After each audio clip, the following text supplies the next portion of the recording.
Praise the Lord.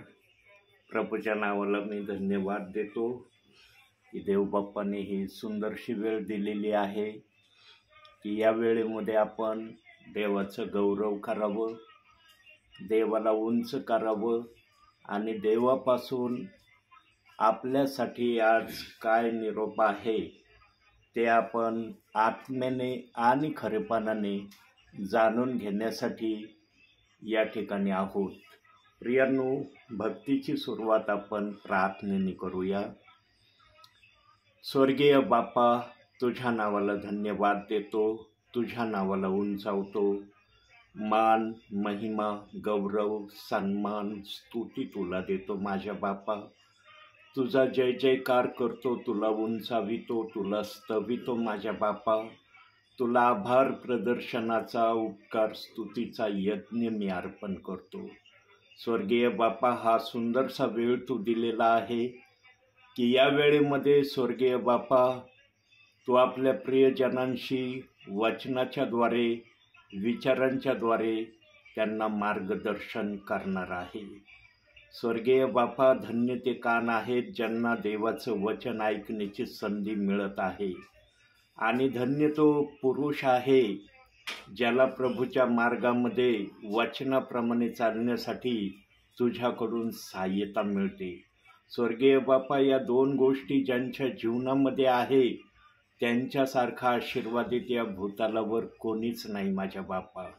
कारण वचनाकडे लक्ष देणारा कधीही देवापासून वेगळा होत नाही आणि तो आपल्या जीवनामध्ये कधीही त्या गोष्टीचा सामना करणार नाही ज्या गोष्टीचा सामना करण्याकरता बायबलमध्ये काही ठिकाणी वचनं ठेवलेली आहेत. कारण प्रभूच्या सानिध्यामध्ये असणाऱ्यांना इतकं दुःख प्रभू पाहू देणार नाही जितकं दुःख, जसं योहान 16 अध्याय 33 वचनात सांगितलेलं आहे त्याप्रमाणे दुःख कोणाला पाहावयास मिळणार नाही. खरोखर माझ्या बापा, तुझी कृपा आणि तुझी दया आमच्यावर आहे म्हणून आम्ही प्रत्येक गोष्टीमध्ये तुझा गौरव, तुझा महिमा करत आहोत. प्रभू, आजच्या वचनाकड जेव्हा तुझा दास बोलणार आहे तेव्हा पवित्र आत्मेने तुझ्या दासाला सहाय्य करावं आणि तुझी इच्छा काय आहे, तुला काय सांगायचं आहे ते तू आपल्या दासाच्या मुखातून, वचनातून आणि विचारातून प्रगट करावं अशी मी तुला विनंती करतो. या सुंदरशा समयासाठी मी तुला धन्यवाद देतो. मान, सन्मान, गौरव सर्व माझ्या बापा मी तुला देतो. धन्यता आणणारा प्रभू येशू ख्रिस्त याच्या प्रिय आणि गोड नावानं मागतो म्हणून तो ऐक माझ्या बापा. आमेन. Praise the lord. प्रभूच्या गौरवासाठी आपण एक गीत गाणार आहोत आणि त्या गीताच्याद्वारे आपण प्रभूचं गौरव करणार आहोत.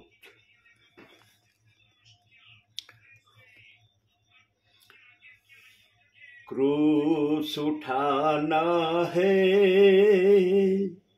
हम सबको अपना, ए मसीही जवान ये वादा नहीं भूलना. क्रूस उठाना है हम सबको अपना, ए मसीही जवान ये वादा नहीं भूलना. टूटे जीवन का बोझ लेके क्यों भटकता है, टूटे जीवन का बोझ लेके क्यों भटकता है, जुड़ते नहीं क्यों हाथ, तू क्यों भटकता है, दे दे जीवन का बोझ, सब कुछ है सहना। ए मसीही जवान, ये वादा नहीं भूलना।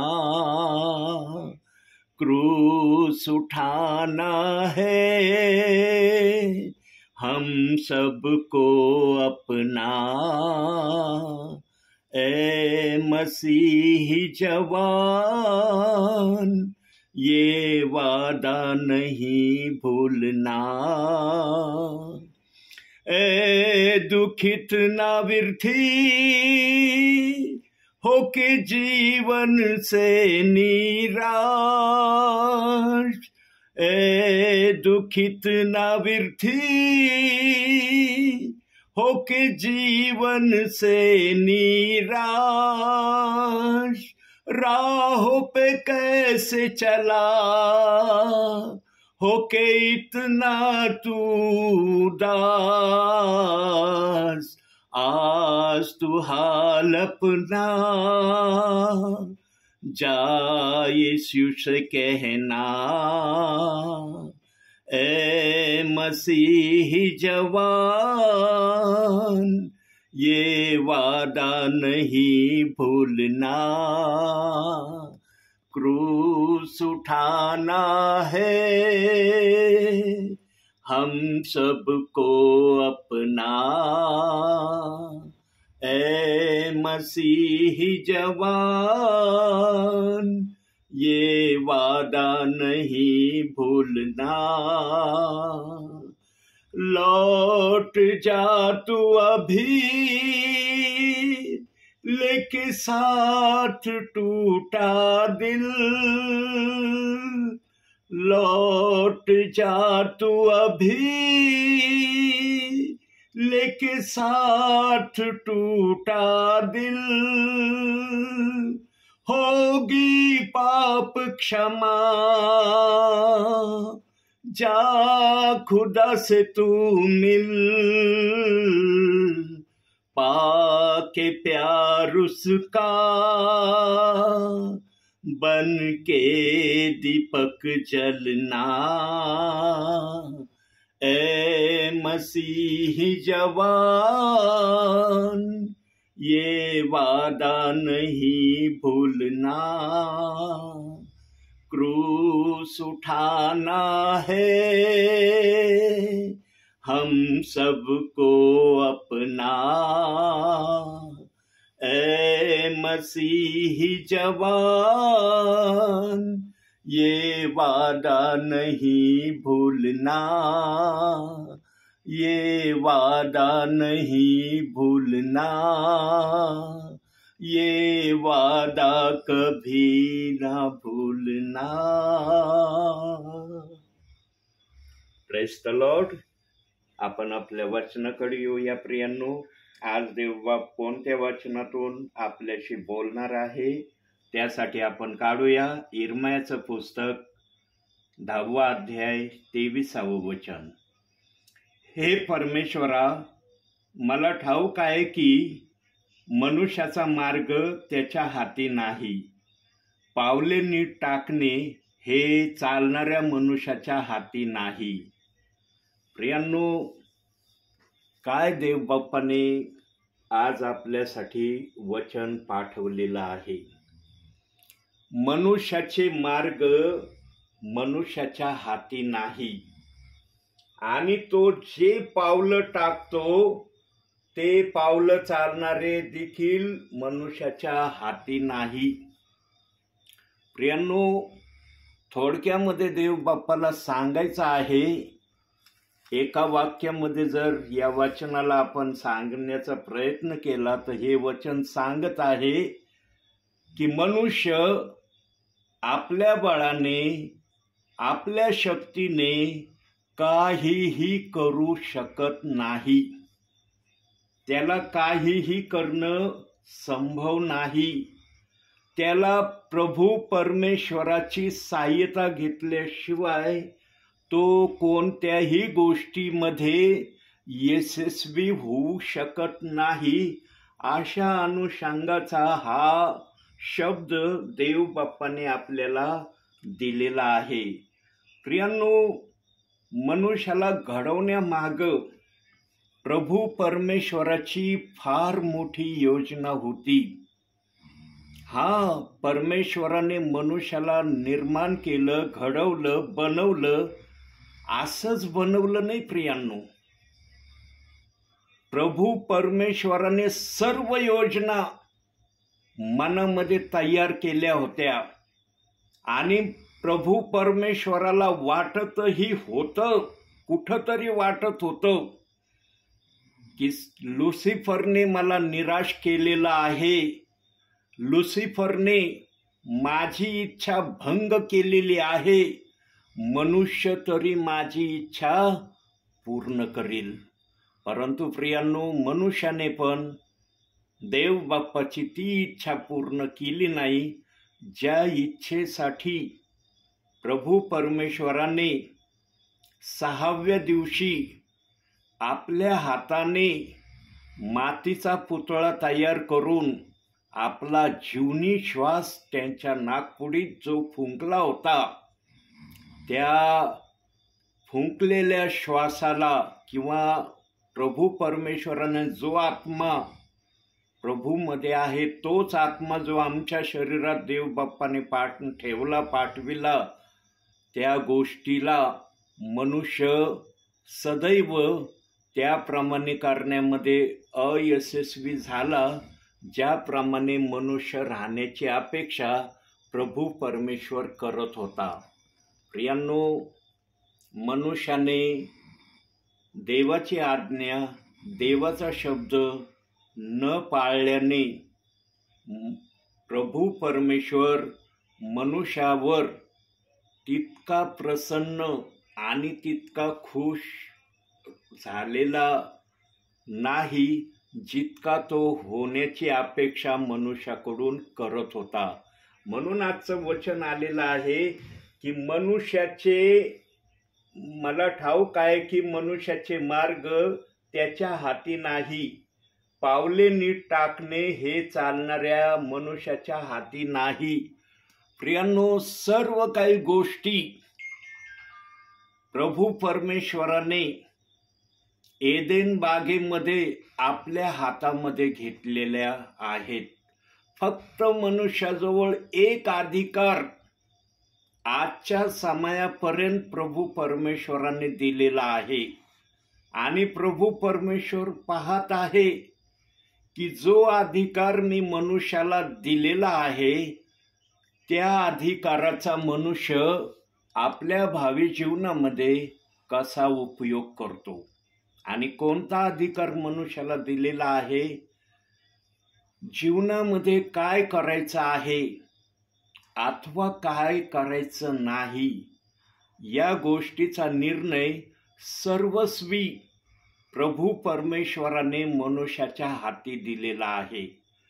आणि हा अधिकार एदेन बागेमध्ये सुद्धा आदामाजवळ होता, परंतु आदामाने या अधिकाराला नीटपणे वापरलेलं नाही, असं वचन आम्हाला सांगतं. आणि आजच्या काही विश्वासणाऱ्यांना हे देखील माहिती नाही.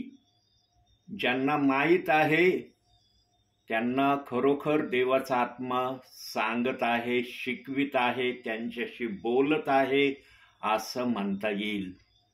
देवाचा आत्मा किती बोलतो, किती सांगतो, कसं सांगतो हे सर्वस्वी आत्म्यावर अवलंबून आहे. आत्म्याला जबरदस्ती करता येत नाही की मला सर्व सांग, सर्व गोष्टी मला कळवच. आत्म्याला जर वाटलं तर तो कळवितो, तो सांगतो आणि त्याने त्या गोष्टीविषयीचं आपल्या मनातलं भाकिताचं वचन बायबलमध्ये पण ठेवलेलं आहे. आणि कलसेकराचं पत्र 1 अध्याय 26व्या वचनामध्ये सांगितलंय की असे काही गुझ आहेत की ते गुझ मी अंतिम समयामध्ये माझ्या सेवकाच्या मुखातून प्रगट करणार आहे. प्रियांनो, ते गुज कोणते असतील, कसे असतील, त्या गुजाची सुरुवात काय आहे, त्या गुजाचा शेवट काय आहे, हे प्रभू परमेश्वराच्या आत्म्याशिवाय कोणालाही माहीत नाही. मनुष्य फक्त तर्क काढू शकतो. वचनाचा तर्क काढून सांगितलं जात पण आहे काही ठिकाणी. प्रियांनो, आत्म्याचा संदेश आणि बुद्धीचा संदेश याच्यामध्ये फरक आणि अंतर आहे. आत्मा जेव्हा बोलतो ना, आत्मा सामर्थ्याने बोलतो, निडरतेने प्रगट करतो, आणि त्याचं प्रमाण आम्हाला पेंटिकॉस्टच्या दिवशी पेत्राशिवाय दुसऱ्या दासाचं नाव घेणं आम्हाला प्रभूने ठेवलेलंच नाही. ज्या वचनाने, ज्या भाषणाने पेत्राने पेंटिकॉस्टच्या दिवशी सुरुवात केली, त्याच वचनावर आणि त्याच भाषणावर, संदेशावर देवबाप आपल्या अंतिम समयाला समाप्तही करणार आहे. पेत्राचा संदेश हा शेवटचा संदेश बायबलच्या आत्म्याप्रमाणे म्हणता येईल. कारण पेत्रानंतर कोणत्याही दासाने, जसं पेत्राने पेंटिकॉस्टच्या दिवशी वचन सांगितलं, अशा अनुषंगाच्या प्रकाराने कोणीही नंतर वचन सांगायला आलेलं नाही. पेत्राने जे करायला सांगितलं ते मात्र आजपर्यंत केलं जात आहे. काही जण करत आहेत, काही जण विरोध करत आहे. हे आम्हाला आमच्या उघड्या नेत्राने आजही दिसत आहे. प्रियांनो, देवबाप्पाने आपल्या राज्यामध्ये आपल्या लोकांना घेण्यासाठी एकाच मार्गाने चालण्याचा संदेश पेत्राच्या मुखातून प्रगट केला.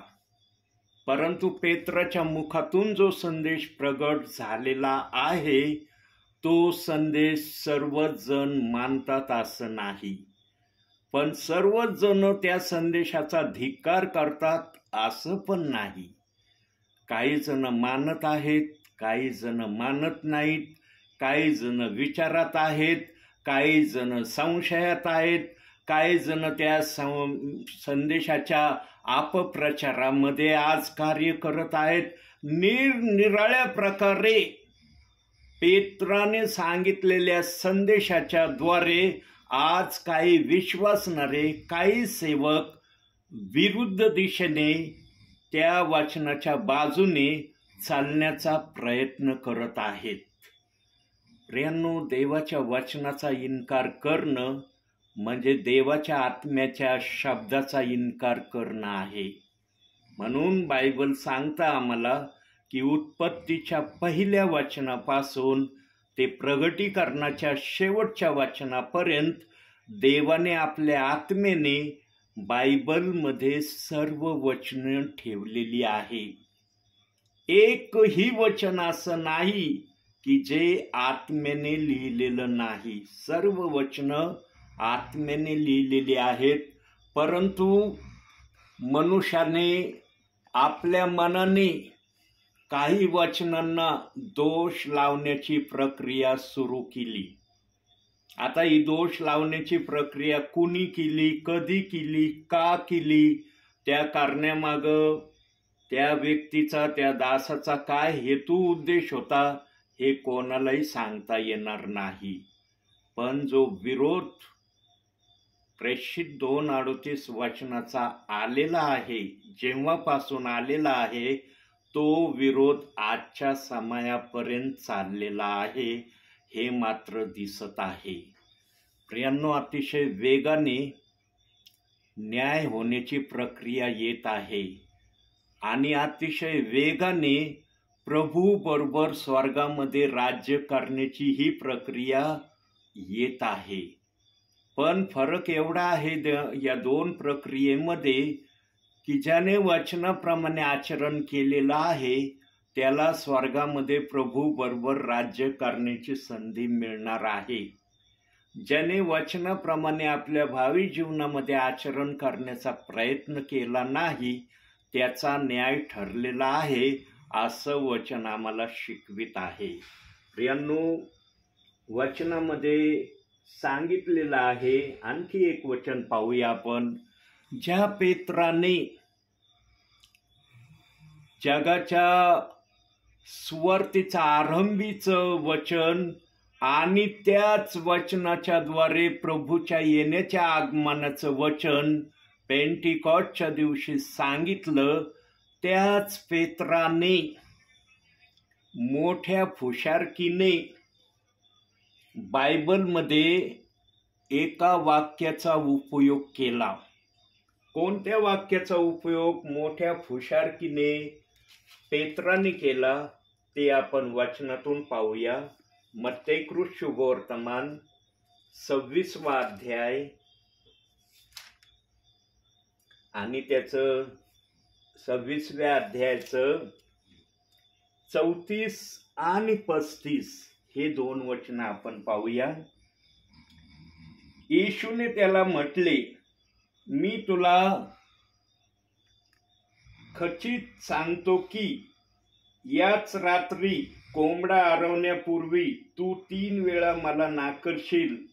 पेत्र त्याला म्हणाला, तुझबरोबर मला मारावे लागले तरी मी तुला नाकारणार नाहीच. सर्व शिष्यांनीही तसेच म्हटले.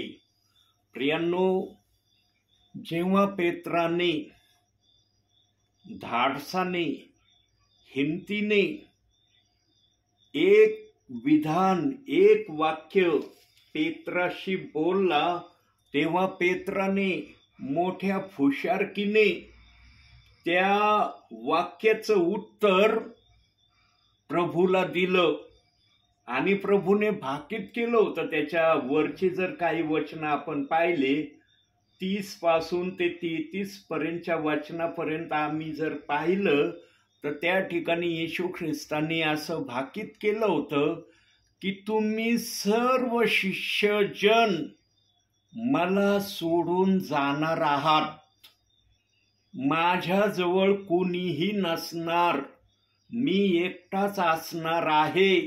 ह्या प्रकारचं वाक्य जेव्हा येशू ख्रिस्ताने बोलायला आरंभ केला तेव्हा पेत्राने त्याच वरील वचनामध्ये एका ठिकाणी बोलला की सगळेजण जरी अडखळले तरी मी अडखळणार नाही.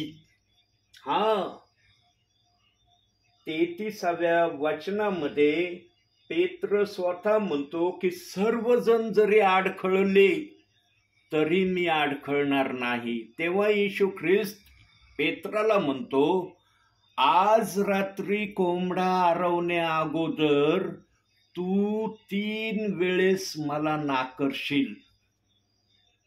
मग ते हे वाक्य येशू ख्रिस्ताचं ऐकल्यावर मोठ्या अभिमानाने पेत्राने प्रभूला उत्तर दिलं की तुझ्यासाठी मला मरावं लागलं तरी मी मरायला तयार आहे, पण मी तुला सोडून जाणार नाही.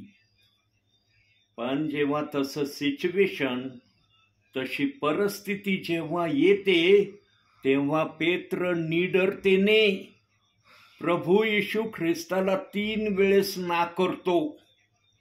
3 वेळेस प्रभू येशू ख्रिस्ताला म्हणतो, मी येशू कोण आहे त्याला ओळखीत नाही, त्याचा माझा काही संबंध नाही, तुम्ही काय नाव घेतात आणि काय बोलतात हेच मला समजत नाही. असे अनेक तऱ्हेचे वाक्य जेव्हा नाकारण्याच्या प्रक्रियेमध्ये पेत्र आला तेव्हा त्याने हे वाक्य आपल्या मुखातून काढलेले आहे. आणि जेव्हा 3 वेळेस त्याने नाकारलं प्रभूला तेव्हा कोंबडा आरवला असं बायबल आम्हाला सांगत आहे. आणि जेव्हा कोंबडा आरवला तेव्हा पेत्राला कळलं की प्रभू जे बोलला होता की आज रात्री कोंबडा आरवण्या अगोदर तू 3 वेळेस मला नाकारशील, ते शब्द त्याला फार चांगल्या प्रकारे आठवले. पण प्रियांनो, त्या आठवलेल्या शब्दानंतर पेत्राने जे केलं ना, ते अतिशय महान असं कार्य केलं. त्याच्या हातून पाप झालं हे नाकारता येत नाही. प्रभू स्वतः म्हणला तू पाप करणार आहेस, पण तो इन्कार करत म्हणला नाही करणार. पण जेव्हा त्याला कळलं ना की मी पाप केलं, त्यानंतरची जी घटना पेत्राने केली ना, त्या घटनेच्या कृत्याचं बक्षीस त्याला स्वर्गाच्या राज्याची किल्ली देण्यात आली. किती मोठं कार्य, किती प्रभूला प्रसन्न करणारं कार्य पेत्राने केलं हे आम्हाला वचन सांगत आहे. आणि त्याच अध्यायाच्या 26वा अध्याय आणि त्याच्या 75व्या वचनामध्ये सांगण्यात आलेलं आहे की पेत्राने काय कार्य केलं. तेव्हा कोंबडा आरवण्यापूर्वी 3 वेळा तुम्हाला नाकारशील असे जे येशूने पेत्राला सांगितले होते ते त्याला आठवले आणि तो बाहेर जाऊन मोठ्या दुःखाने रडला. आता मत्तेयाला जेवढं मिळालं, जेवढं वचन सापडलं तेवढंच मत्तेयाने या वचनामध्ये लिहिलंय. परंतु दुसऱ्या शुभवर्तमानामध्ये लिहिलेलं आहे की पेत्र अंधारामध्ये गेला, तो रडला, गुडघ्यावर आला, त्याने पश्चाताप केला. अशा प्रकारचं त्याने कृत्य केलं. हे कृत्य या मत्तेयाच्या या वचनामध्ये पूर्णपणे सांगण्यात आलेलं नाही. 4ही शुभवर्तमानामध्ये ज्याला जे मिळालेलं आहे ते त्यांनी लिहिण्याचा प्रयत्न केलेला आहे. बघा, 4ही शुभवर्तमानामध्ये एक समान विचार, एक समान भाषा 4ही शुभवर्तमानामध्ये दिसत नाही. ज्याला ज्या प्रकारे पवित्र आत्म्याने दिलं, पुरवलं तेवढंच त्यांनी लिहिलेलं आहे. कारण ते निरक्षर अनपढ होते, त्यांना स्वतःचं ज्ञान नव्हतं, त्यांना लिहिण्याची त्यांच्याजवळ कुठली कला नव्हती. परंतु पवित्र आत्मा जे काही त्यांना सांगायचा तेवढे शब्द लिहिण्याची त्यांना ताकद आणि शक्ती पवित्र आत्मा पुरवायचा. म्हणून ज्याला जे पवित्र आत्म्याने सांगितलं तेवढंच वचन त्यांनी त्या ठिकाणी ठेवलेलं आहे. 4ही शुभवर्तमानाला जर तुम्ही ध्यानपूर्वक वाचलं ना प्रियांनो, 4ही शुभवर्तमानामध्ये येशू ख्रिस्ताला वधस्तंभावरून खिळून मारण्याच्या प्रक्रिया प्रगट करण्यात आलेल्या आहेत. परंतु त्याच्या अगोदरच्या ज्या घटना आहेत ना, जे दाखले आहेत, जे काही गोष्टी आहेत, त्या 4ही शुभवर्तमानामध्ये एक समान लिहिलेल्या नाहीत. ज्याला जे सापडलं, ज्याला जे पवित्र आत्म्याने सांगितलं तेच त्यांनी लिहिण्याचा प्रयत्न केला. सर्वात बेस्ट शुभवर्तमान लुकू याने लिहिलेलं आहे. लुकाने जे शुभवर्तमान लिहिलं ते अतिशय सुरेख आणि अतिशय उत्कृष्ट असं लिहिलेलं आहे. आणि त्यामध्ये सर्व प्रकारचे विचार, हृदयाला स्पर्श करणाऱ्या गोष्टी लूक या दासाने लिहिल्या आहेत असं लुकाच्या पत्रामध्ये आम्हाला वाचावयास मिळतं. प्रियांनो, आपला हा विषय नाहीये बोलायचा, पण सांगायचं एवढं आहे की पवित्र आत्म्याने ज्याला जसं दिलं ना तेवढंच त्याने लिहिलेलं आहे. त्यांना दुसरं लिहिण्यासाठी स्वतःचं ज्ञानच नव्हतं, कारण ते अनपढ आणि निरक्षर होते. प्रियांनो, पेत्राने जे शब्द उच्चारले त्यानंतर त्याने जी प्रक्रिया केली, पश्चाताप करून, रडून, अंधारात गुडघ्यावर येऊन प्रार्थना केली, ते स्वर्गातून आलेली प्रक्रिया पेत्राने आपल्या जीवनात पूर्ण केली. पेत्राला कुणी सांगितलं नव्हतं की प्रभूला नाकारल्यानंतर अंधारात जा, रड, पश्चाताप कर, क्षमा माग, हे कोणी सांगितलं नव्हतं. पण पेत्राजवळ जो देवाचा आत्मा होता ना, येशू बरोबर राहण्याचा, येशू ख्रिस्ताबरोबर जे संगतीमध्ये त्याने आपले दिवस व्यतीत केले होते, जे काही अनुभव पेत्राजवळ येशू बरोबर राहिल्यावर मिळाले होते त्याला, त्या अनुभवाचा योग्य असा उपयोग पेत्राने केला. आम्हाला पण आमच्या ख्रिस्ती जीवनामध्ये प्रभू हे सांगत आहे की तुम्हाला जो काही अनुभव मी वचनातून दिलाय, विचारातून दिलाय, त्याचा योग्य असा उपयोग करा.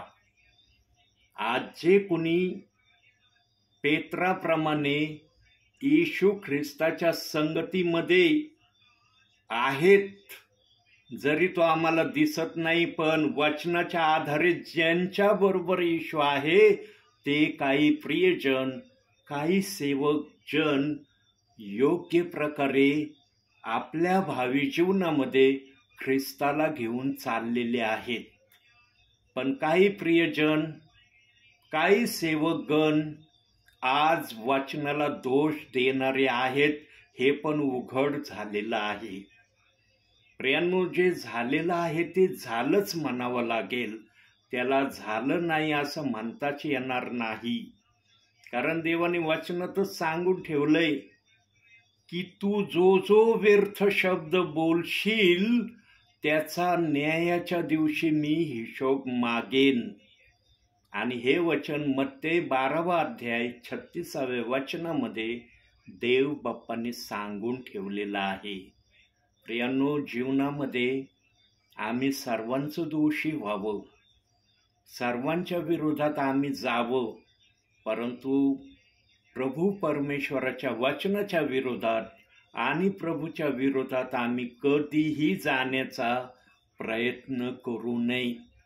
कारण जर आम्ही वचनाच्या विरोधात आणि प्रभूच्या विरोधात गेलो तर आमचा न्याय आम्ही निश्चित केलेला आहे हे त्याने समजून घ्यावं. आणि प्रभूने वचनात तशा प्रकारच्या गोष्टी सांगितल्या पण आहे की न्याय त्यांचा होणार आहे ज्यांनी देवाने सांगितल्याप्रमाणे आपल्या भावी जीवनामध्ये ख्रिस्तामध्ये चालण्याचा प्रयत्न केला नाही, त्यांचा न्याय होणार आहे. पण ज्यांनी प्रभूने सांगितलेल्या गोष्टीप्रमाणे करण्याचा प्रयत्न केला त्यांचा न्याय होणार नाही असं बायबल सांगतं. न्याय होण्याचं वचन पण दिलंय बायबलमध्ये आणि न्याय न होण्याचं वचन पण बायबलमध्ये दिलेलं आहे. न्याय न होण्याचं वचन कोणतं आहे? योहान कृत शुभवर्तमान 5वा अध्याय 24व्या वचनात सांगितलंय की तुमचा न्याय होणार नाही. आणि मत्ते 12वा अध्याय 36व्या वचनामध्ये तुमचा न्याय, तुमच्या शब्दाचा हिशोब घेतला जाईल, म्हणजेच न्याय तुमचा होईल हे उघड आहे. प्रियांनो, देवाने आम्हाला होणाऱ्या गोष्टी पण सांगितल्यात आणि नाही होणाऱ्या गोष्टी पण सांगितल्यात. फक्त ख्रिस्तामध्ये चालत असताना आम्हाला होणाऱ्या गोष्टीला घेऊन चालायचंय का नाही होणाऱ्या गोष्टीला घेऊन चालायचंय, हा सर्वस्वी निर्णय देव बाप्पाने आमच्यावर ठेवलेला आहे. याला देव बाप्पाने कुठल्याही प्रकारची जबरदस्ती केलेली नाही. आता ख्रिस्तामध्ये चालत असताना आम्हाला काय करायचं आहे, काय करायचं नाही, हा सर्वस्वी निर्णय प्रभूने जर आमच्यावर ठेवलेला आहे तर या निर्णयाला पण आम्ही बायबलच्या वचनाचा अनुभव घेऊनच उपयोगात आणावं अशी प्रक्रिया देव बाप्पाची आमच्याकडून आहे. पण देव बाप हे बोलत नाही. देवाने एका शब्दात सांगितलंय, याकोबाचं पत्र 1 अध्याय 22व्या वचनात सांगितलंय, वचनाप्रमाणे आचरण करणारे असा. शॉर्ट आणि स्ट्रीटमध्ये, थोडक्यामध्ये प्रभूने सांगितलंय की वचनाला तुम्ही आपल्या जीवनामध्ये सर्वप्रथम जागा द्या. हेच ते वचन आम्हाला सांगत आहे. प्रियांनो, जर आम्हाला आमच्या मनाच्या इच्छेने करण्याचा अधिकार देव बाप्पाने दिलाय तर आम्ही पण त्या अधिकाराला त्याच अधिकाराने उपयोगात आणावं ज्या अधिकाराने वचनाने आम्हाला करण्याची मुभा दिलेली आहे.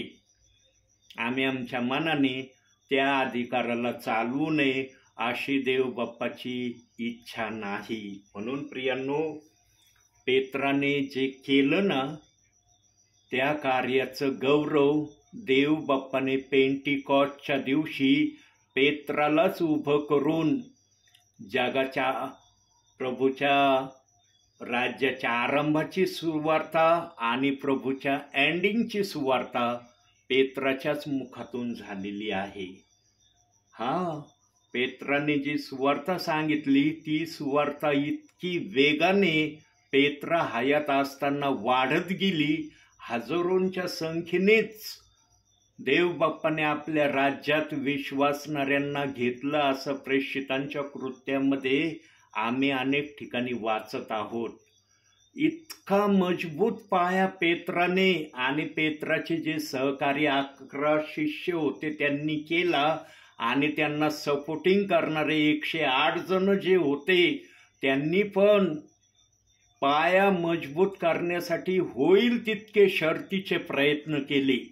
पण ते 108 जणांच्या सेवेचं वर्णन पवित्र आत्म्याने भाकीत केलेलं नाही. पण शिष्यांनी काय काय केलं, कसं कसं केलं, कुठं कुठं केलं, त्या गोष्टी थोडक्यात आम्हाला प्रेषितांच्या कृत्यामध्ये वाचावयास मिळतात.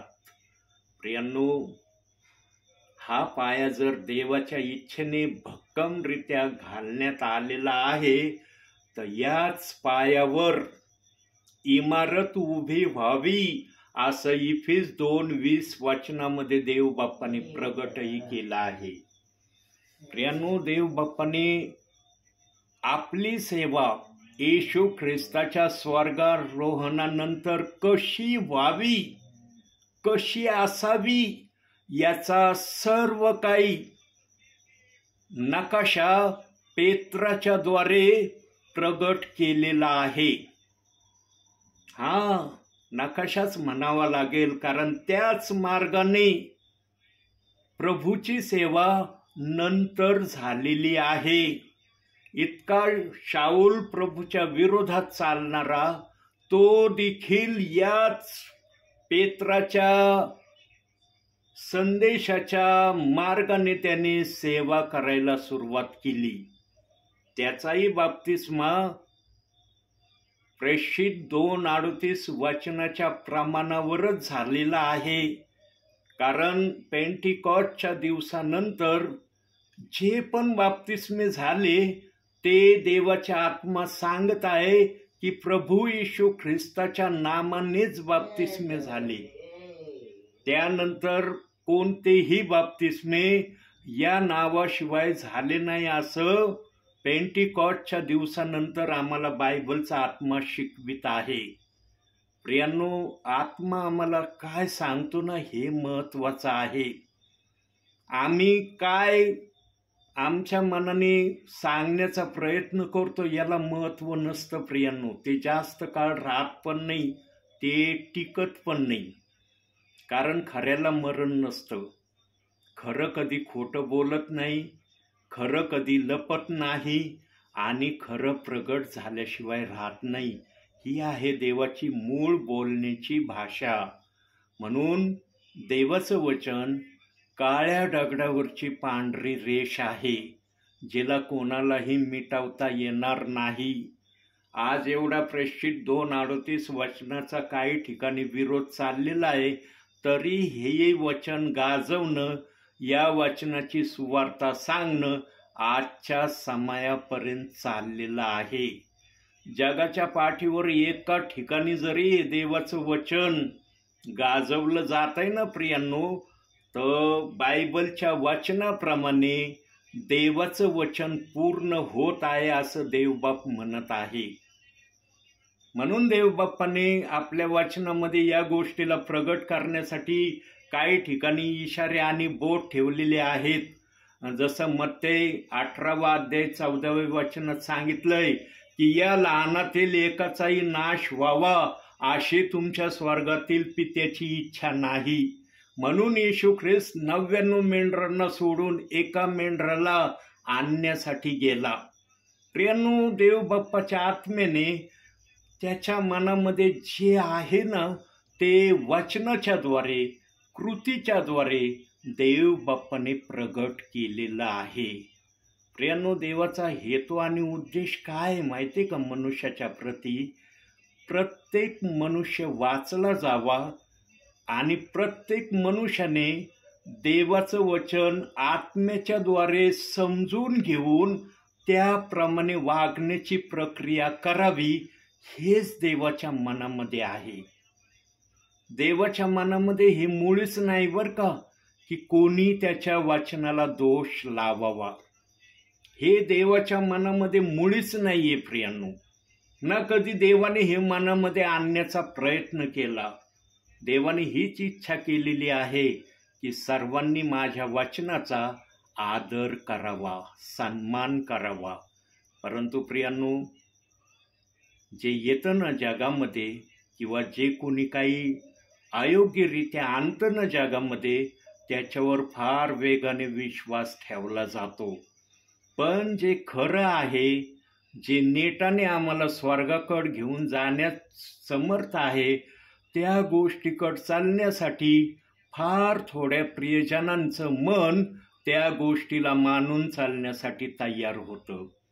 प्रियांनो, मी नेहमी संदेशामध्ये सांगतो आणि आजही सांगतो प्रभूच्या प्रेरणेने, जगामध्ये सर्वजण खोटं बोलतील, जगामध्ये सर्वजण एकमेकाला ठकवण्याचा प्रयत्न करतील, पण पवित्र आत्मा असा आहे प्रियांनो, तो कोणालाही ठकवीत नाही, तो कोणालाही फसवीत नाही. तर पवित्र आत्म्याची इच्छा एकच आहे की स्वर्ग म्हटलेल्या ठिकाणी सर्वांनी येण्यासाठी पवित्र आत्म्याच्या मार्गदर्शनाने ऐकावं आणि करावं. याशिवाय पवित्र आत्म्याची आमच्याकडं दुसरी मागणी कोणतीच नाहीये प्रियांनो. पण आज किती जण पवित्र आत्म्याचं ऐकत आहेत, किती जणांजवळ पवित्र आत्मा आहे, हे प्रत्येकाच्या वागण्यावरून, प्रत्येकाच्या बोलण्यावरून आणि प्रत्येकाच्या कृतीवरून प्रत्येकाला देवाचा आत्मा समजू देत आहे. प्रियांनो, देवाचा आत्मा आम्हाला समजू देत नाही असं काही नाही प्रियांनो. देवाचा आत्मा काहीही करण्यास समर्थ आहे. म्हणून लूकाच्या पत्रामध्ये सांगितलंय की तुम्ही जर माझी स्तुती आराधना केली नाही तर हे धोंडे ओरडतील, हे धोंडे माझी स्तुती आराधना करतील, असं वचन दिलंय ना. लोककृष्ण वर्तमान 19 अध्याय 40 वचनात लिहिलंय ना हे. प्रियांनो, देवबाप काहीही करू शकतो. अब्रामासाठी तो म्हणला की सारेच्या द्वारे जर अब्रामाला पुत्र झाला नाही तर या दगडापासून मी अब्रामाला पुत्र देईन. प्रियांनो, तो राजांचा राजा, प्रभूंचा प्रभू आहे. असंभवला संभव करणारा, संभवला असंभव करणारा आहे. त्याला कोणतीही गोष्ट अशक्य, असंभव नाही. म्हणून तो निर्गमाच्या पुस्तकात म्हणतो, मी जो आहे तो आहे. त्याचं बोलणं असं आहे प्रियांनो, तो जो आहे तो आहे. आम्ही त्याला तेवढं समजू शकत नाही जेवढं समजण्याची आम्ही इच्छा धरतो. पण देवबाप्पा आम्हाला त्याचं काही अस्तित्व आत्म्याच्या प्रेरणेने समजू देतो. ही त्याची महानता आहे. प्रियांनो, देवाने आम्हाला रिकामं ठेवलेलं नाही. देवाने आम्हाला रिकामं ठेवलेलं नाही. म्हणून देवबाप म्हणला, कुणाला 30 पट मी देईन, कुणाला 60 पट देईन, कोणाला 100 पट देईन. जो जसा प्रभूमध्ये श्रम करील, कष्ट घेईल, तसं त्याला दिलं जाणार आहे. पण अट आणि शर्त आहे, आम्ही श्रम केले पाहिजे. आणि श्रम करण्याची प्रक्रिया बायबल वाचनापासून सुरू होते. जे बायबल वाचतात प्रियांनो रोज, आणि रोज त्या वचनाला ध्यान देऊन एक तरी वचन एका अध्यायाचं दिवसभरामध्ये पूर्ण करण्याचा प्रयत्न करतात ना, एक वचन, त्याच प्रियजनांबरोबर पवित्र आत्मा कार्य करत आहे. प्रियांनो, मुंगी बघा, उन्हाळ्यामध्ये भरपूर अन्न साठवते, ऊन नाही बघत, काही बघत नाही, नुसतं धान्य आणणं, त्यांच्या जे काही ठिकाणं असतं तिथं जमा करणं. पण पावसाळ्यामध्ये ती मुंगी आम्हाला दिसत नाही बरं का. कारण उन्हाळ्यामध्ये जे श्रम मुंगी करते ना, ते श्रम त्यांना पावसाळा संपेपर्यंत अन्न पुरवणे एवढं ते श्रम करते. कष्ट घेती मुंगी प्रियांनो. म्हणून वचनात सांगितलंय, मुंगीकडे जाऊन शहाणा हो. नीतिसूत्रामध्ये लिहिलंय प्रियांनो, देव बाप आम्हाला प्रभूच्या सामर्थ्याने भरण्यासाठी निरनिराळ्या अनुभवातून, निरनिराळ्या विचारातून, निरनिराळ्या वचनातून आम्हाला तो बोध आणि इशारे देतो. फक्त आम्ही ऐकण्याची प्रक्रिया करणं आणि त्याप्रमाणे वागणं याची अपेक्षा देवबाप आजही करत आहे. सांगा प्रियांनो, देवाची जर ही अपेक्षा आमच्या प्रती आहे, तर जे आज वचनाला दोष लावण्याच्या प्रक्रियेमध्ये आहे त्यांच्याविषयी प्रभूच्या मनामध्ये काय योजना आणि इच्छा असेल, ओळखता येईल का? म्हणून प्रभू म्हणला, इथं तुम्ही जे काही कराल ना त्याचं प्रतिफळ तुम्हाला वरती दिलं जाणार आहे. मग ते चांगलं असलं तर चांगलं मिळणार, वाईट असलं तर वाईट मिळणार. पण जेव्हा वाईट शब्द हा वापरला जातो तेव्हा काही जणांना वाईट म्हणजे डायरेक्ट नरक वाटतो. डायरेक्ट ते सर्वांना नरकाकडेच घेऊन जातात की ते नरकात जाणार आहेत, नरकात पाडणार आहेत, नरकाचे आहेत. काय काय शब्द आम्ही ऐकतो. प्रियांनो, ज्या जिभेने येशू प्रभू आहे असं कबूल केले ना, त्या जिभेला कधीच देवबाप नरकात टाकणार नाही. कारण त्या जिभेने येशू माझा सर्व काही आहे हे प्रगट केलंय. हा तो चालताना व्यवस्थित नाही चालला हे प्रभूला कळतं, पण प्रभू इतकी कठीण शिक्षा देणार नाही. बघा, आपल्याला पण मुलं आहेत. आपल्या मुलाने जर एखादा गुन्हा जर केला, आईबाप कठोरातली कठोर शिक्षा देतात का आपल्या मुलाला? जगिक आईबाप आपल्या मुलाला कठोरातली कठोर शिक्षा देतात का? की जी शिक्षा मुलगा सहन करू शकत नाही, करतात का अशी शिक्षा? जर जगिक आईबापा आपल्या मुलाला अशी कठोरातली कठोर शिक्षा देऊ शकत नाही, तर ज्या देवाने आम्हाला जगामध्ये आत्म्याच्या प्रेरणेने पाठवलंय तो देव आम्हाला डायरेक्ट नरकामध्ये टाकेल का त्याचा स्वीकार केल्यानंतर? प्रियांनो, देव इतका कठोर नाही, तो पक्षपाती नाही, अन्यायी नाही. तो ममताळू, दयाळू, कनवळू देव आहे. म्हणून त्याने स्वर्ग आणि अंगण स्वर्गाच्या बाहेर हे वचनामध्ये ठेवले, प्रगटीकरणामध्ये. प्रियांनो, देव बाप्पाने जे पण वचन जसे ठेवलेत ना, त्याच्या मागं फक्त देवाचा उद्देश आणि देवाचा हेतू आहे. आणि तो देवाचा हेतू आणि उद्देश देवाच्या आत्म्याशिवाय आम्हाला व्यवस्थितरित्या कोणीही समजावून सांगू शकत नाही. म्हणून योहान पाद्म बेटावर असताना अंगणाचं माप घेण्यासाठी त्याने टेप लावला, तेव्हा आत्मा योहानाला म्हणाला, अंगणाचं माप घेऊ नको. मनाई केली योहानाला त्या अंगणाची माप घेण्याची, कारण त्या अंगणामध्ये पुष्कळ जण थांबणार आहेत. तिथं अगणित विश्वासणाऱ्यांची त्या ठिकाणी संख्या उपस्थित असणार आहे. पण स्वर्गामध्ये फक्त ते जाणार आहेत ज्यांनी वचनाप्रमाणे देवाचा आदर केला, सन्मान केला आणि आपल्या जीवनामध्ये प्रभूला नेहमी उंच करण्याच्या हेतूने सेवा केली किंवा उंच करण्याच्या हेतूने विश्वासाने चालले, ते स्वर्गामध्ये प्रभू बरोबर राज्य करणार आहेत. प्रियांनो, देवबाप ज्याने खरोखर प्रभूच्या इच्छेप्रमाणे प्रभूला संतोष देणाऱ्या गोष्टी भावी जीवनात केल्या, त्यांना देवबाप कधीही निराश करणार नाही, तर त्यांना तो आनंदी करेल. म्हणून त्याने मुकुट देण्याचं ठरवलंय. त्याने जीवनावरच्या झाडाचं फळ खाण्याचा अधिकार प्रगटीकरण 2 अध्याय 7व्या वचनात सांगितलंय त्याप्रमाणे तो करणार आहे. आणि मुकुटाविषयी प्रगटीकरण 3 अध्याय 11व्या वचनात सांगितलेलं आहे. इतके बहुमानाचे सन्मान प्रभू आम्हाला वरती देणार आहे, पण तसे कार्य आम्हाला या ठिकाणी करावे लागतील. प्रभू खुश होईल अशा प्रकारेच आम्हाला ख्रिस्ती जीवनामध्ये सतत आणि सतत चालण्याची गरज आहे. सांगा, जो प्रभूला खुश करणारा असतो, प्रभूच्या इच्छेप्रमाणे वागणारा असतो, तो कधी देवाच्या वचनाला दोष लावण्याचा विचार तर करेल का? विचार करा प्रियांनो. देवाची इच्छा आहे की माझ्या विश्वासणाऱ्यांनी, माझ्या सेवकांनी स्वइच्छेने त्या वचनाला दोष लावण्याचं बंद करावं. आणि जर मनुष्याने ही प्रक्रिया केली नाही तर स्वतः देव ही प्रक्रिया करणार आहे. तो असंभवला संभव आणि संभवला असंभव करणारा आहे ना, त्याला काही अवघड नाही. तो एका सेकंदात ही प्रक्रिया बंद करण्यास समर्थ आहे प्रियांनो. पण त्याने आत्तापर्यंत आम्हाला वेळ दिलाय.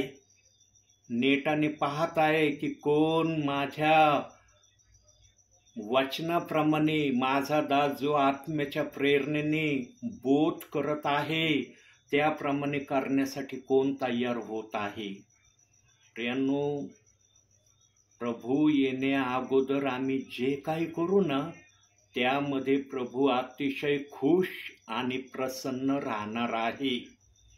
पण प्रभू आल्यानंतर जर कुणी म्हणेल ना की प्रभू आता तुला पाहत आहे, आता तू जे सांगशील ते मी करायला तयार आहे, तेव्हा मात्र प्रभू कोणाचंही ऐकणार नाही. त्यावेळेस कदाचित प्रभू म्हणेल, पृथ्वीवर माझे दास, माझे सेवक, माझे विश्वासणारे, माझे सेविका जे सांगत होते ते का नाही ऐकलं? प्रियांनो, या वचनाची सुवार्ता सांगणं ब्रदरांकडून होत आहे, सिस्टरांकडून होत आहे आणि सेवकांकडूनही होत आहे. असं समजू नका की या वचनाची घोषणा करणं बंद झालेलं आहे. म्हणून प्रभूने जे मार्क 16:15 सांगितलंय ना, जाऊन सुवार्ता सांगा, ती सुवार्ता आम्हाला प्रभू येण्यापर्यंत सांगायची आहे. जेव्हा प्रभू आम्हाला दिसेल ना, त्यावेळेस ती सुवार्ता समाप्त होणार आहे. त्यावेळेस मग प्रभूचं कार्य सुरू होणार आहे. जेव्हा आम्ही आमच्या नेत्राने प्रभूला पाहू ना आकाशामध्ये, तेव्हा तो जे सांगन तेच आम्हाला ऐकावं लागेल. पण जोपर्यंत आम्ही नेत्राने आमच्या प्रभूला आकाशात पाहत नाही ना, तोपर्यंत आम्ही जे काही प्रभूसाठी करू, प्रभू ते मान्य करणार आहे. म्हणून प्रियांनो, संदेश हा एक आदेश असतो प्रभूचा की मला काय पसंत आहे, काय पसंत नाही ते समजून घेण्याचा प्रयत्न करा. म्हणून वचनाचा त्याला पाठपुरावा असतो आणि विचाराची सहाय्यता त्यामध्ये असते. प्रियांनो, आत्म्याचा संदेश नेहमी प्रभूच्या इच्छा प्रगट करणारा असतो की प्रभूला काय हवं आहे, प्रभूला काय पाहिजे आहे, प्रभू काय आमच्याकडून करून घेण्याची इच्छा ठेवतो, या गोष्टीला वचनातून, विचारातून देवबाप सांगतो. प्रियांनो, आणखी एका विचाराकडे आपण जाऊया. फार महत्त्वाचा विचार आहे. मागील काही दिवसांमध्ये मला त्या गोष्टीचा फार जवळून सामना करावा लागला.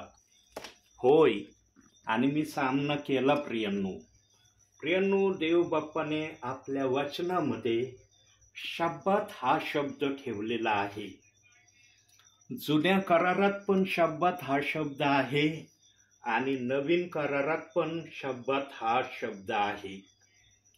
प्रियांनो, जेव्हा नियमशास्त्र होतं तेव्हा पण शब्बात हा शब्द होता, आणि जेव्हा येशू ख्रिस्त देहाने आमच्या पापासाठी या जगात आला तेव्हा येशूने पण शब्बात कसा आहे, शब्बात कोणता आहे, ते येशू ख्रिस्ताने कृती करून दाखवलेलं आहे.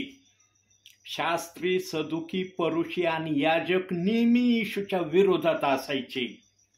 ती नेहमी येशूला म्हणायचे, तू कोणतं पण मोठं चिन्ह चमत्कार करतो, शब्बाताच्या दिवशीच का करतो? शब्बाताचा दिवस सोडून इतर दिवशी तू हे असे मोठे चमत्कार का करत नाही? तेव्हा येशू ख्रिस्ताने पण त्या प्रश्न करणाऱ्यांना उत्तर तेच दिले, जे ऐकून त्यांना पुन्हा येशूला शब्द बोलण्यासाठी जागा राहिली नाही. कारण प्रियांनो, तो देवाचा पुत्र होता. देवाच्या आत्म्यातून तो आलेला होता. जो आत्म्यातून येतो ना, तो सामर्थ्यशाली असतो.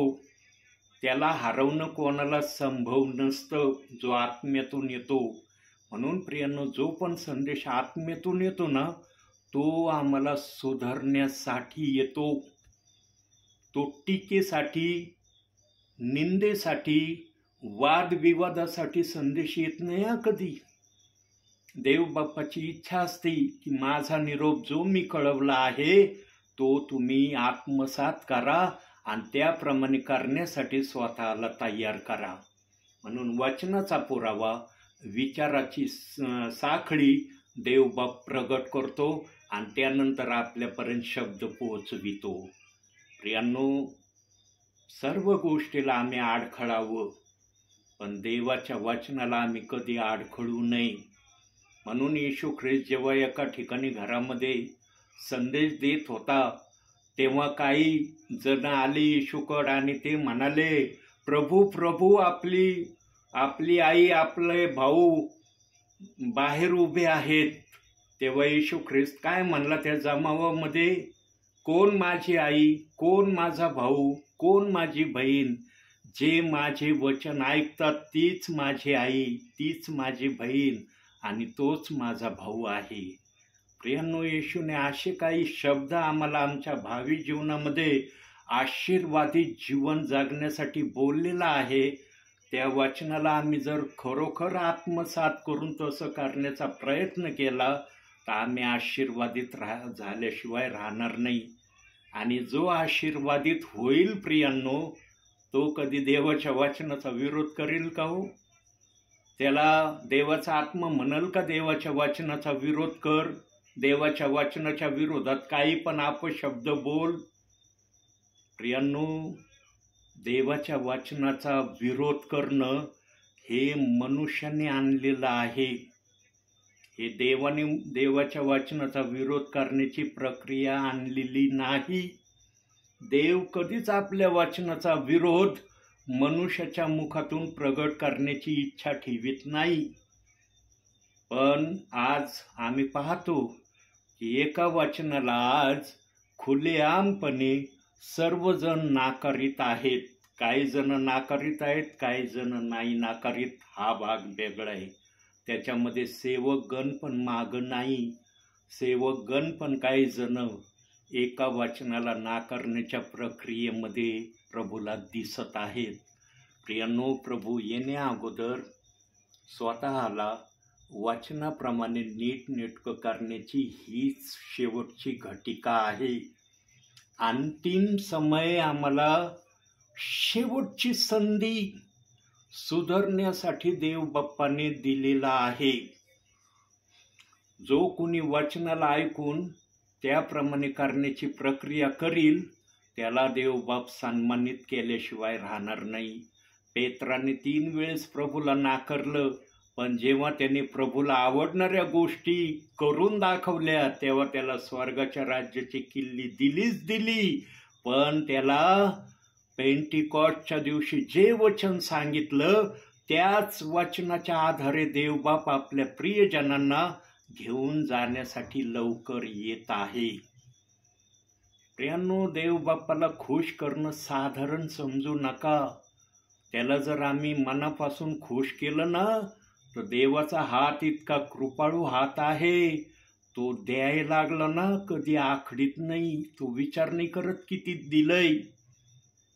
घेणारा प्रभूला कदाचित म्हणतो एखाद्या वेळेस, प्रभू बाद झालं, मला खूप मिळालं, आता नको आहे. तेव्हा प्रभू त्याला कदाचित असं म्हणतो, अरे मला द्यायला त्रास होत नाही, तुला घ्यायला त्रास होतोय काय?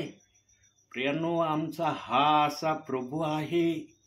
आणि त्या प्रभूच्या वचनाला जेव्हा कुणी नाकारतंय, निंदा करतंय, तेव्हा प्रभूला कसं वाटत असेल विचार करा जरा प्रियांनो. आज फार मन मोकळेपणाने काही जण वचनाच्या विरोधात चाललेत, पण प्रभू किती दुःखी होतोय त्यांचे ते शब्द ऐकून, त्यांचे ते वर्तन पाहून. हे जेव्हा विश्वासणाऱ्यांना, जे सेवक प्रभूच्या विरोधाच्या वचनात आहेत त्यांना जेव्हा कळेल ना, तेव्हा ते पेत्रासारखा पश्चाताप करण्याच्या प्रक्रियेमध्येच उतरतील असं तरी मला वाटतं. प्रियांनो, पश्चाताप करणं म्हणजे स्वतःला प्रभू समोर नम्र करण्याचा एकमेव मार्ग तो आहे.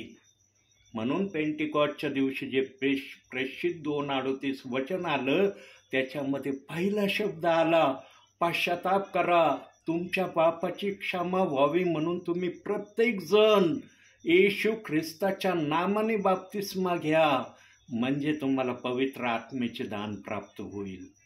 प्रियांनो, देवाने जे पण वचन आमच्यासाठी दिलंय त्या वचनामध्ये देवाने आमच्यासाठी काय आशीर्वाद ठेवलाय ना, ते त्या वचनामध्ये देवाने ठेवलेलं आहे. फक्त ते आम्ही समजून घेणं महत्त्वाचं आहे. पण आम्हाला समजलं नाही म्हणजे आम्ही मागच्या वचनांकडे जातो.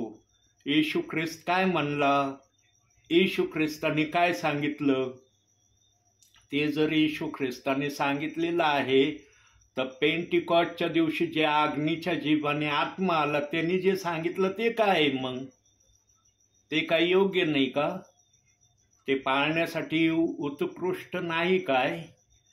प्रियांनो, आपल्या बुद्धीने जेव्हा आम्ही निर्णय घेतो तेव्हा आमची बुद्धी आम्हाला कधीही योग्य दिशा, योग्य मार्ग सांगू शकत नाही. म्हणून आजचं वचन आलं यिर्मया 10 अध्याय 23 वचन, की मनुष्याचे मार्ग मनुष्याच्या हाती नाही, चालणाऱ्याचे पावले त्याच्या हाती नाही. अशा तऱ्हेचं आलंय ना वचन आज. प्रियांनो, सर्व काही देवाच्या हातामध्ये आहे. तो आम्हाला चालवितो म्हणून आम्ही चालतो, तो आमच्याकडून करून घेतो म्हणून आम्ही करत आहोत. प्रियांनो, देवाला नेहमी उंच स्थानी ठेवण्याचा प्रयत्न करा. देवबाप तुम्हाला सन्मानित केल्याशिवाय राहणार नाही. मनुष्याकडून सन्मानित होण्यापेक्षा देवाकडून सन्मानित होण्याची इच्छा आपल्या मनामध्ये नेहमी ठेवा. प्रियांनो, देवाकडून जर सन्मानित झाले ना प्रियांनो, तर देवाकडून क्षणभराचे सन्मानित तुम्ही होणार नाही. बघा, पेत्राला देवबाप्पाने सन्मानित केलं, असं सन्मानित केलं की स्वर्गाची राज्याची किल्ली त्याला दिली आणि तो स्वर्गाच्या दरवाज्यावर उभा राहणार आहे. इतकं सन्मानित केलं पेत्राला, कारण त्याने ती कृती केली जी कृती त्याला कुणी सांगितली नव्हती, पण त्याने स्वतःहून केली. त्यानं आम्ही पण जर आत्म्याने चालणारे म्हणतो ना, तर आत्मा पण आम्हाला योग्य दिशा दाखवण्यास आजही समर्थ आहे. फक्त आम्ही आत्म्याचं ऐकणं महत्त्वाचं आहे. पेत्राने आत्म्याचं ऐकलं म्हणून तो अंधारात जाऊन रडला, पश्चाताप केला, म्हणून त्याला बक्षीस देण्यात आलं. प्रियांनो, आज जे कोणी वचनाला दोष लावण्याच्या प्रक्रियेत आहे, वचनाला दोष लावणं सोडून देण्याची इच्छा ठेवेल, पवित्र आत्मा त्यांचं पण आगत स्वागत करायला आज रेडी आणि तयार आहे. मी पण त्या वचनाचा विरोध करणाराच होतो प्रियांनो, पण जेव्हा मी त्या वचनाचा विरोध करणं सोडून देण्याचं ठरवलं, देवबाप्पाने मला पण आशीर्वाद देण्याला सुरुवात केली. प्रियांनो, देवाचे आशीर्वाद न बोलून दाखवले जात नाही, देवाचे आशीर्वाद कृतीने प्रगट केले जातात. म्हणून देवबाप म्हणला की तुम्ही आपल्या मुखाने आपलं गौरव करू नका, तुमचं गौरव इतरांनी केलं पाहिजे. प्रियांनो, पवित्र आत्मा कधीही आम्हाला निराश करत नाही, हे मला तुम्हाला थोडक्यात सांगायचं आहे. याच्यावर वादविवाद, याच्यावर टिप्पणी करणं हे काही योग्य नाही. प्रियांनो, ज्याला प्रभूचं मन आहे, ज्याला प्रभूच्या वचनाप्रमाणे चालण्याची इच्छा आहे, तो समजून घेईन की पवित्र आत्म्याला आमच्याकडून काय अपेक्षा आहे. प्रियांनो, देवाच्या अपेक्षा पूर्ण करण्याची शेवटची संधी आम्हाला या ठिकाणी देवबाप्पांनी दिलेली आहे. जर आम्ही ही संधी गमावली ना प्रियांनो, मग प्रगटीकरणामध्ये भयानक असे काही वचनं आहेत प्रियांनो, की ते वचनं जर ऐकले ना तर अंगावर शहारे उभे राहतात. की आम्ही नुसतं वचन ऐकतो किंवा वाचतो तर अंगावर शहारे उभे राहतात. जेव्हा तशी घटिका, तशी प्रक्रिया येईल तेव्हा काय होईल? फार कठीण दिवस दस्तक देण्याच्या मार्गावर आहेत. फक्त प्रभूचं आगमन होण्यापुरतं ते थांबलेत प्रियांनो. अशा काही पीडा येणार आहेत, असे काही महासंकट येणार आहेत, ते आम्हाला सहन करण्याच्या पलीकडचे असणार आहेत. म्हणून प्रगटीकरणामध्ये सांगितलेलं आहे काही ठिकाणी की काही जण म्हणतील आम्हाला मरण पाहिजे, आम्हाला जगायचं नाही. पण त्यावेळेला मरण नष्ट केलं जाणार आहे. मरण त्यावेळेला राहणारच नाही. ते मरणाची अपेक्षा करतील पण मरण त्यांना येणार नाही. पण आजच्या समयामध्ये आहे ना मरण चालू. आज म्हणता येईल का की मरणाची प्रक्रिया बंद झाली? आज आम्ही जगावं म्हणून काय काय जगण्यासाठी, आम्ही जीवाला वाचवण्यासाठी काय काय प्रयत्न करतो प्रत्येकाला माहीत आहे प्रियांनो. पण जेव्हा प्रभूचा महासंकटाचा समय सुरू होईल तेव्हा मात्र हे प्रयत्न राहणार नाही जे तुम्ही आत्ता ऐकले. फार कठीण दिवस येत आहेत प्रियांनो. दस्तक देत आहेत ते की आता आम्ही लवकर येत आहोत. फक्त प्रभूच्या आगमनामुळं ते थांबलेत प्रियांनो. कारण देवबाप्पाने आपल्या मंडळीला उचलण्याचं जे आश्वासन मत्तेच्या 24व्या अध्यायामध्ये सांगितलंय ते प्रक्रिया पूर्ण झाल्यावरच सगळ्या गोष्टी व्हायला सुरुवात होणार आहे. म्हणून त्या अध्यायामध्ये सांगितलंय निवडलेल्यांचे दिवस कमी करण्यात आलेले आहे. मत्ते 24वा अध्याय 22व्या वचनामध्ये देवबाप्पाच्या आत्म्याने हा शब्द ठेवलेला आहे. प्रियांनो, आम्ही बायबल ध्यान देऊन वाचलं पाहिजे आणि पवित्र आत्म्याने आम्हाला ते वचन किंवा त्या वचनाचा अर्थ समजावून सांगितला पाहिजे. आत्मा जर आम्हाला वचनाचा अर्थ समजावून सांगतो ना प्रियांनो, तरच आमच्या बायबल वाचण्याला काही अर्थ आहे.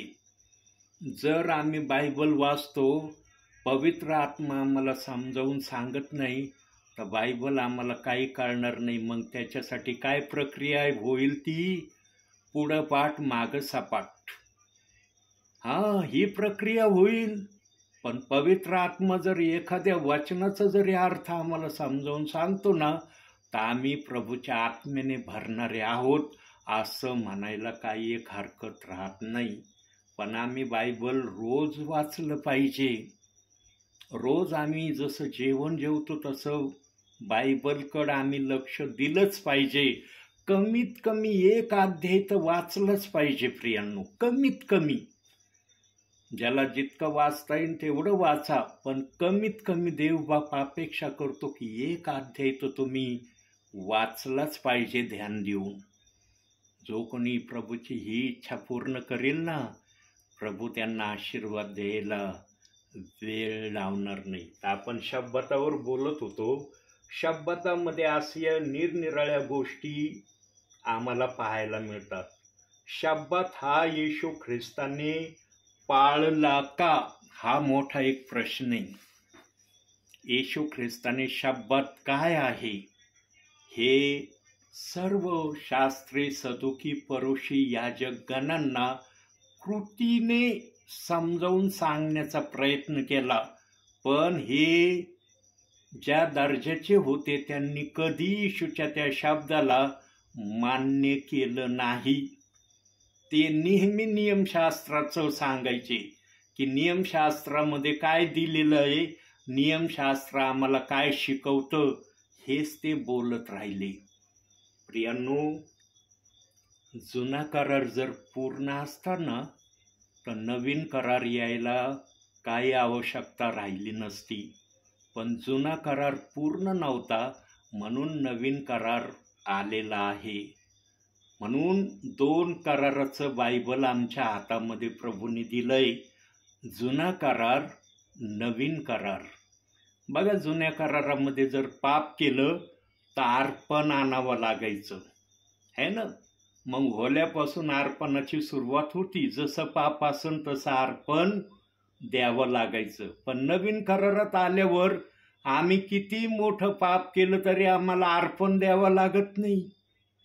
नवीन करारामध्ये तुम्ही किती मोठं पाप करा, फक्त पश्चाताप करा, पापाची कबुली द्या, क्षमा मागा, एवढे शब्द प्रभू आमच्या मुखातून ऐकण्याचा इच्छुक आहे. पण जुन्या करारात असं नव्हतं. जुन्या करारात अर्पण दिल्याशिवाय त्या पापाची क्षमा होत नव्हती. जुन्या करारात जर कुणी मोठा गुन्हा केला तर त्याला मारण्याचा आदेश होता, है ना. नियमशास्त्रामध्ये दिलंय ना की मोठे जर गुन्हे केले तर त्याला जीवे मारून टाका, असे शब्द वचन बायबलमध्ये ठेवलेत. पण नवीन करारात काय दिलंय? येशू ख्रिस्तानी काय शिकवण आणली? तुमचा छळ करणाऱ्याला आशीर्वाद द्या. आशीर्वाद द्यायची आज्ञा दिलेली आहे. मग ते काही छळ असो, किती मोठ्या प्रकारचा छळ असो, त्याला क्षमा करा, त्याला आशीर्वाद द्या, ही शिकवण आणली. ही साम्यता आहे जुन्या करारामध्ये आणि नवीन करारामध्ये.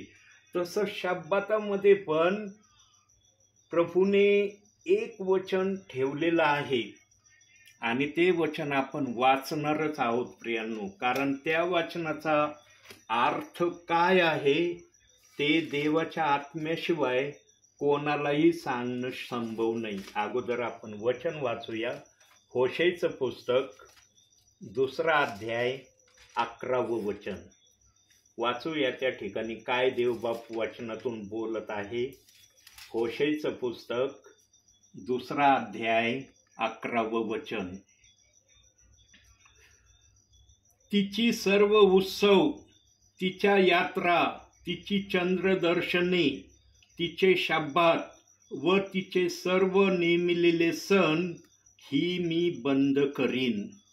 बघा आता देवबाप काय बोलत आहे वचनातून. जे जे सण, जे जे विधी, ज्या ज्या गोष्टी त्या वचनात सांगितल्या, देवबाप त्या सगळ्या बंद करणार आहे. आता कशा बंद करीन, केव्हा बंद करीन, तो समय, तो कालखंड आहे का आपल्याला माहिती? देवाचं वचन आहे. देव जे बोलतो ते करून दाखवतो. आता हे कधी होणार आहे, त्यापर्यंत आम्ही जगात राहू का नाही आम्हाला माहिती नाही. पण देवाचं वचन तुमच्या समोर ठेवलंय प्रियांनो, आणि देवाने शब्द दिलेला आहे. मत्ते 24 अध्याय 35व्या वचनामध्ये, आकाश पृथ्वी नाहीत तशी होतील, माझी वचने नाहीत तशी होणार नाही. हे देवाचं वचन आपल्या समोर वाचलंय. त्याच्यामध्ये शब्बात या शब्दाचा पण वर्णन देव बाप्पाने केलेलं आहे. शब्बात कुणी बनवलाय प्रियांनो? देवाने बनवलंय ना, का तुम्ही बनवलंय? शब्बाताचा धनी येशू का स्वतःला म्हणायचा? शब्बात हा मनुष्यासाठी, शब्बात हा देवासाठी असं काहीतरी एक वचन आहे. शब्बात मनुष्यासाठी नव्हे तर मनुष्य शब्बातासाठी, असं काहीतरी वचनाचा एक रेफरन्स मी वाचलेलं आहे. ते मला नीट आठवून नाही राहिलं, पण असा शब्बाताविषयी मी वाचत असताना वाचलेला आहे. प्रियांनो, शब्बात हा सर्वस्वी देवाच्या गौरवासाठी आहे. आता ते गौरव देव बाप्पाला कसं करायचंय ना, ते आम्हाला पवित्र आत्मा सांगतो. पवित्र आत्मा आम्हाला शब्बाताविषयी कधी गलत सांगणार नाही. आता जे वचन वाचलंय ते वचन पण पवित्र आत्म्यानेच लिहिलेलं आहे. कारण उत्पत्तीपासून प्रगटीकरणापर्यंत जेवढे वचन आहे आत्म्याने लिहिलेत, त्याच्यामध्ये हे पण वचन आत्म्यानेच लिहिलेलं आहे. आता देवबाप ही प्रक्रिया कधी करणार आहे सांगता येईल का तुम्हाला मला? पण देवबाप जर म्हणलंय बंद होणार आहे तर बंद होईल. देवाचा शब्द आर्या पार आहे. त्याला चॅलेंज नसतं प्रियांनो, त्याला ॲपोजिट वचन कधीच लागू होत नाही, कारण देवाने जे बोललं ते बोललं. म्हणून देव जुन्या करारात म्हणला, मी जो आहे तो आहे. आम्हाला प्रभू जो आहे ना तोच आम्हाला समजून घ्यायचा आहे. प्रभू जसं समजावून सांगन, तो जर म्हणतोय हे माझ्याकडून होणार, आम्ही मान्य करायचं होणार. जेव्हा होईल तेव्हा मला कळल की ते कसं होणार आहे. प्रियांनो, देवाच्या वचनाला आम्ही कधी चॅलेंज करू नये. देवाचं वचन देवाच्या महिम्यासाठी देवाने जसं लिहिलंय ना ते त्याच्यासाठी आहे, ते आमच्यासाठी नाही. आम्ही फक्त वचनाप्रमाणे त्याला आत्मसात करणं हीच आमची आद्य कर्तव्याची जबाबदारी समजून घ्यावी. त्या वचनाला आम्ही चॅलेंज आणि काही पण अर्थाने सांगण्याची देवाचा आत्मा कधीच आम्हाला परवानगी देत नाही. प्रियांनो, वचनाप्रमाणे चालण्यासाठी आम्हाला प्रभूचं ऐकणं अति महत्त्वाचं आहे. म्हणून प्रत्येक अमावास्येच्या दिवशी शब्बात असतो. प्रत्येक अमावास्येच्या दिवशी शब्बात असतो आणि अमावास्येच्या दुसऱ्या दिवसापासून 7 दिवस जे येतात तो शब्बाताचा दिवस असतो. प्रियांनो, अमावास्या बघा, आमच्या जीवनामध्ये आम्ही अमावास्याविषयी ऐकलं. कधी सोमवारी असती, कधी गुरुवारी असती, कधी रविवारी असती, कधी शनिवारी असती, कधी मंगळवारी असती. अमावास्याचा दिवस ठरलेला नाही. जो दिवस अमावास्याचा असेल, मग तो सोमवार असो या गुरुवार असो, त्या अमावास्येच्या दुसऱ्या दिवसापासून 7 दिवस मोजायचे, तो शब्बाताचा दिवस आहे. आणि बायबलमध्ये कुठंही असं वर्णन शब्बाताविषयी केलेलं नाही प्रियांनो की शनिवार हा शब्बाताचा दिवस आहे म्हणून. असं रेफरन्सचं वचनच मी वाचलं नाही. फक्त 7 दिवसाला शब्बाताचा दिवस हे प्रभूने प्रमाणित केलंय. मग तो शब्बाताचा दिवस अमावास्याच्या दिवसानंतर 7 दिवसांनी तो शब्बात दिवस आहे असं वचन आम्हाला सांगतं. प्रियांनो, देवबाप जे आम्हाला सांगतो ते आम्हाला ऐकावंच लागेल. देवाच्या वचनाचा आम्ही आदरच केला पाहिजे, कारण अमावास्या हा शब्द बायबलमध्ये जर दिलाय आणि चंद्रदर्शनी हे त्याचं प्रमाण ठेवलेलं आहे. चंद्रदर्शनी त्याचं प्रमाणित एहेजकेलाच्या पुस्तकामध्ये पण सांगण्यात आलेलं आहे. प्रियांनो, देवबापाने आपले वचन आपल्या इच्छेने प्रगट केलेली आहे, कारण कोणीही संशयात राहू नये ही देवबापाची इच्छा आहे. पण प्रियांनो, आज 3000 पेक्षा अधिक संस्था आलेल्या आहेत. सांगा, या 3000 पेक्षा अधिक संस्था प्रभूने आणल्यात काय? बायबलमध्ये योहान कृत शुभवर्तमान 10वा अध्याय 16व्या वचनामध्ये देवाने आपली शेवटची इच्छा त्या वचनात ठेवलेली आहे आणि त्याच वचनाच्या अनुषंगाने देवबाप आजही कार्य करत आहे. आणि देवबाप जे बोलतो ते करून दाखवायला समर्थ आहे. तो एका सेकंदात सर्व काही करायला समर्थ आहे, पण मनुष्याला त्याने वेळ दिलेला आहे की मनुष्याने वचनाप्रमाणे आचरण करण्यासाठी स्वतःला तयार करावं. प्रियांनो, देवबाप फार धीराचा आमचा प्रभू आहे. तो धीराने आजही तुमची वाट पाहत आहे की प्रत्येकाने वचनाप्रमाणे आचरण करण्यासाठी स्वतःला तयार करावं. म्हणून प्रियांनो, वचनाचा सन्मान करणारे बना, वचनाप्रमाणे वागणारे बना आणि वचनाच्या साखळीमध्ये राहणारे बना. तर आमचं प्रभूमध्ये राहणं व्यवस्थित होईल, प्रभूमध्ये चालणं व्यवस्थित होईल. जर आम्ही वचनाच्या व्यतिरिक्त काही प्रक्रिया करण्याचा प्रयत्न केला ना, जे प्रभूला मान्य नाही, मग त्याचा हिशोब आम्हाला वर द्यावा लागणार आहे. म्हणून देवबापाने प्रगटीकरण 22वा अध्याय 12व्या वचनात सांगितलंय, ज्याच्या त्याच्या कृत्याप्रमाणे देण्यास माझ्याजवळ वेतन आहे. वेतन जर तुम्ही चांगलं ठेवलं असलं तर प्रतिफळ चांगलं मिळेल. वेतनच चांगलं नसलं तर प्रतिफळ चांगलं भेटन का वरती? म्हणून प्रियांनो, या अंतिम समयामध्ये शेवटच्या घटकेमध्ये स्वतःला प्रभूच्या इच्छेप्रमाणे तयार करण्याकडं जास्तीत जास्त लक्ष देण्याचा प्रयत्न करा. म्हणून आजच्या या छोट्याशा संदेशातून देवबाप तुम्हाला आणि मला भरपूर आणि भरपूर आशीर्वाद देवो. आमेन.